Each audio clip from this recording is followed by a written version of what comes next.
Welcome back to the channel.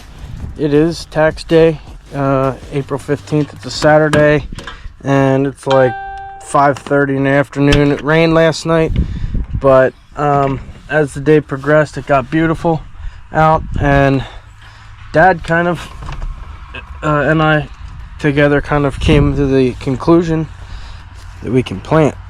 So yeah, this is our Kinsey 3600.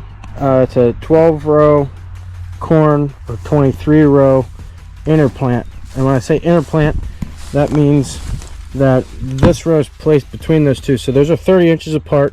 But with soybeans, we can drop these front rows down. You can lock them up or drop them down, and plant 15-inch rows. As you can see, we got, there's a couple different ones in there, but soybeans we just switched over. While I was, you see the sprayer sitting down there, while I was spraying, my dad started planting and we had tons of technical problems. Okay, so what we got, it's lighting up green because the planter's in the ground. If we lift the planter up, you'll see the light turns off. So we go into the Field View Cab app and unable to connect to my drive, so that is called the drive. Let me go to, it says it's connected now, so map, this shows the planter. We're going to be in actually I'll just select the field. It's this one, make active, no, not FM2, FM3, wrong one. Okay, well, once I get it figured out. FM2, where's FM2? FM3, yes. And confirm, actually wait a second, we changed the variety from that one to this one. We're changing the variety, all rows done, confirm. So yeah, we just finished planting the one thing, but you can kind of see all the rows. You can see where he stopped, but that's kind of the population. So there's some spots where the population was running a little different and all that fun stuff. Like there he stopped in the field. This is kind of cool. The planter is kind of split in half. One half is driven by one side, the other half driven by the other side. So you can kind of see how each pass had different populations. Kind of some useless information, but it's kind of fun. But what's nice with this is I can see all of the ground where it was planted and what variety was planted where. Since this door is prone to explosion when you close it, I'm going to record it when I close it. Hey, it didn't explode. Also, I'd like to note that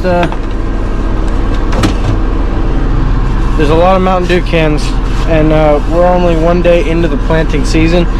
So that's, yeah, these cabs are just turned to be such a mess so quick. So as we're driving to the field, which is down below this wheat, I'm going to show you that mechanism, which is an awesome time saver.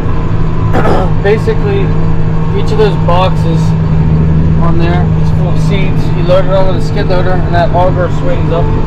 This folds up for the road, and that's what we use to fill this planter. So that we don't need to use bags. It's a huge back saver. So these are all extras, but the only switches that really matter is your 1 and 2. As you can see, it turns color. So because we're starting on a triangle, that stake right there, I guess it is our field boundary. So turn our marker to left, and you'll see it only opens the left side. won't put it all the way down. And basically, yeah, we're gonna just get started. Have this side turned off. So first things first, we get ourselves in the row. I need to put the GoPro down, but yeah, so we'll set the planter down, and it's gonna start planting immediately. And then turn on the next switch, and both sides are going, it's throwing a fit. Then we drop the marker down all the way, and we're golden. We're planting, and yeah, that's it. Now the objective is to not stop. My magnetic thing up there. The objective is to not stop.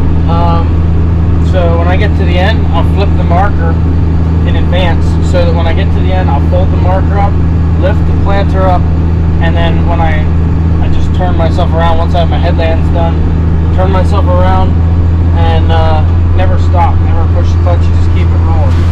So another thing you want to do to not make the combine operator mad, who happens to be me in most cases, is yeah, see these big old rocks sticking up out of the ground? Yeah, I'll show you what you do. You pick it up. Don't plant through the rocks. Plant up to it. It's going to throw alarms because I stopped. And just go gently across.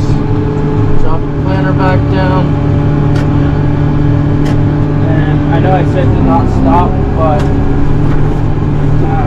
yeah, I will stop there because I want to keep it up tight against them rocks.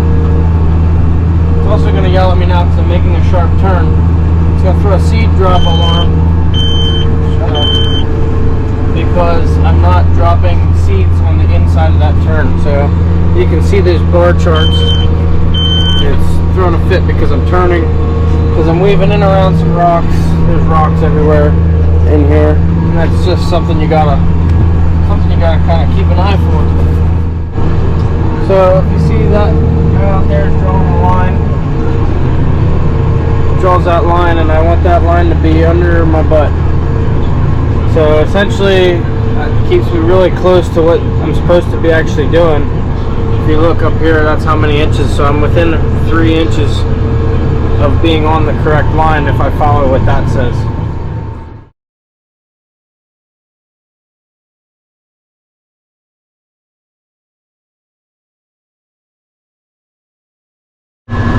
Alright, time to switch to the next field.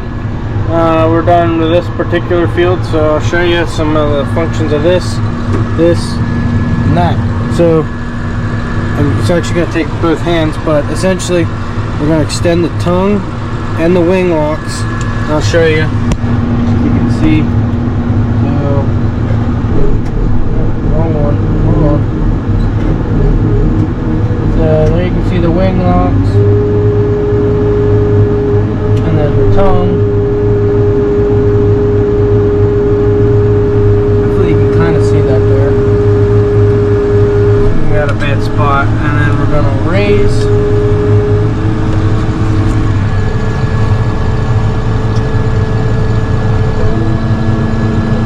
And then we're going to rotate.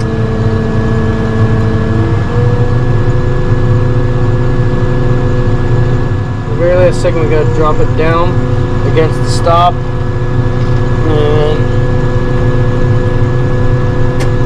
up in place. And now we're folded for transport.